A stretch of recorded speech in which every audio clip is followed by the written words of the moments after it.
जय सिया राम जय राजा राम, जय दशरथ कौशल्या राम, जय भरत लखन रिपुसूदन राम, जय हनुमत जय राजा राम।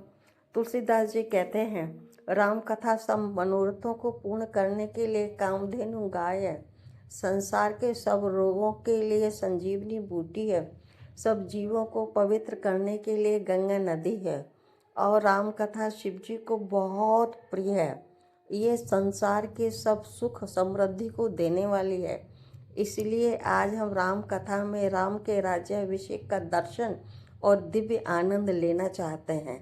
इसलिए हम आज श्री हनुमान जी के चरणों में प्रार्थना करते हैं कि वो राम कथा कहने, सुनने और चिंतन करने के लिए हमें भक्ति, शक्ति और बुद्धि प्रदान करें। बोलो हनुमान जी भगवान की।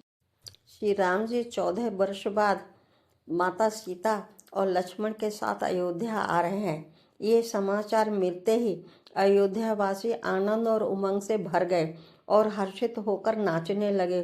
कुछ इधर उधर दौड़ने लगे। माताओं और भरत शत्रुघ्न की तो आनंद की सीमा ही नहीं रही।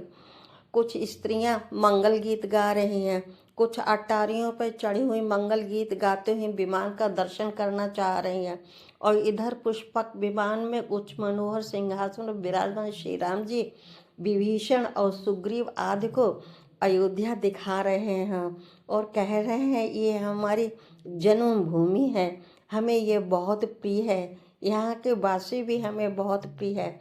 इसकी उत्तर दिशा में सरयू नदी है जो पवित्र करने वाली है। जो भी सरयू नदी में स्नान करता है उसको सामीप्य मुक्ति प्राप्त होती है। पुष्पक विमान से श्री राम जी ने सब लोगों को आते देखा, तब उन्होंने पुष्पक विमान को उतरने के लिए प्रेरणा दी। तब पुष्पक विमान पृथ्वी पर उतरा। भगवान पुष्पक विमान से उतरकर पुष्पक विमान को कुबेर के पास जाने के लिए कहा। भगवान ने जब गुरु वशिष्ठ को देखा तो लक्ष्मण सहित दौड़कर उनके चरण पकड़ लिए। तब वशिष्ठ ने उनको उठाकर अपने गले से लगा लिया और उनकी कुशल पूछी। लेकिन भगवान ने कहा, आपकी दया है। उसके बाद श्री राम जी ने और ऋषि मुनियों के चरणों में प्रणाम किया। इसके बाद भरत जी ने श्री राम जी के चरण पकड़ लिए और जमीन पर लेट गए। भगवान उनको उठाने का प्रयत्न कर रहे हैं, लेकिन वो तो उठ ही नहीं रहे हैं। फिर जबरदस्ती उठाकर उन्होंने अपने गले से लगा लिया। दोनों के नेत्र में प्रेमाश्रु की बाढ़ आ रही थी। फिर राम ने भरत जी की कुशल पूछी, लेकिन भरत जी तो आनंद के सरोवर में डूबे हुए थे, इसलिए वो तो कुछ बोल ही नहीं सके। उसके बाद राम जी शत्रुघ्न से मिले।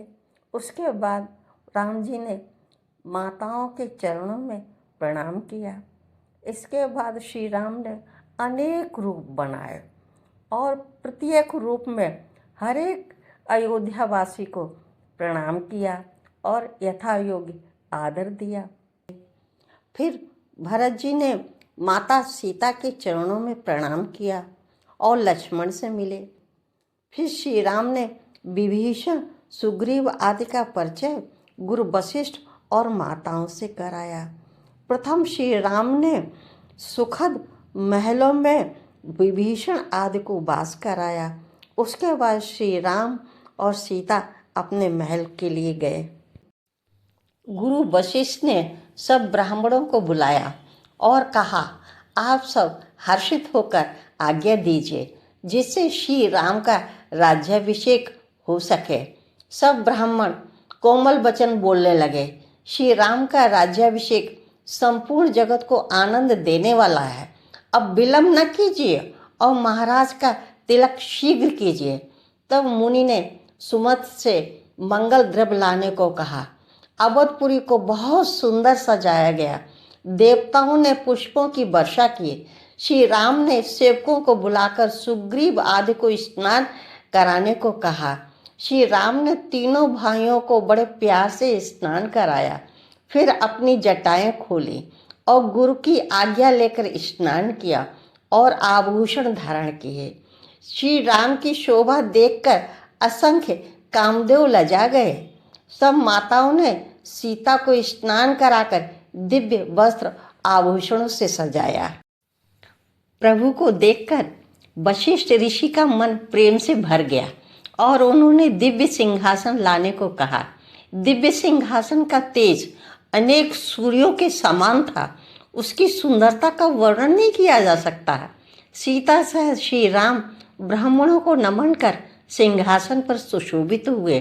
जानकी सहित राम को सिंहासन पर देखकर सब ब्राह्मण अति प्रसन्न हुए और वेद मंत्रों का उच्चारण करने लगे।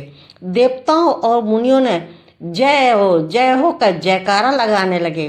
वशिष्ठ जी ने प्रथम तिलक किया, फिर सब ब्राह्मणों ने तिलक किया। श्री राम और सीता को सिंहासन पर देखकर माताएं बहुत प्रसन्न हुई और आरती उतारने लगे। देवताओं ने दुंदुभी बजाई, आकाश में नगाड़े बजने लगे।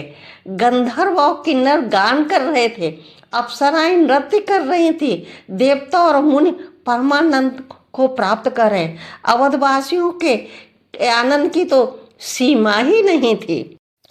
श्री सूर्यवंशी राम जी के मेघों के समान श्याम तन पर पीतांबर देवताओं को मोहित कर रहा था।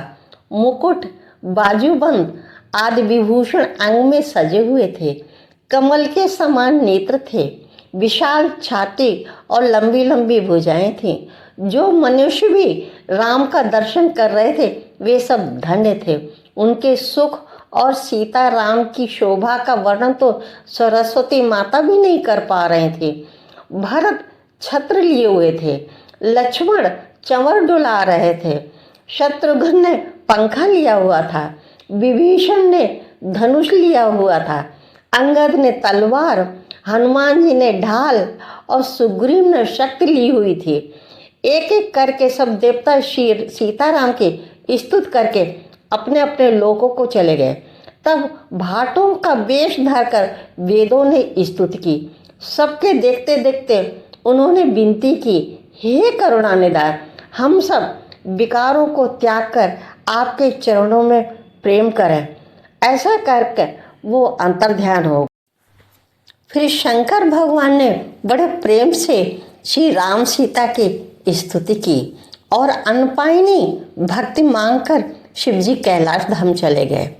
काकभूषण जी कहते हैं, हे गरुण, ये कथा सबको पवित्र करने वाली है, तीनों तापों को हरने वाली है, भय का नाश करने वाली है, निष्काम भाव से सुनने वालों को ज्ञान और वैराग्य देने वाली, सकाम भाव से सुनने वालों को देव दुर्लभ सुख और साकेत धाम दिलाने वाली है, मनुष्यों को भक्ति, मुक्ति, भुक्ति और नवीन संपत्ति देने वाली है, मोह रूपी नदी के लिए सुदृढ़ नाव है और राम के चरणों में प्रीति देने वाले हैं। बोलो श्री रामचंद्र भगवान की जय।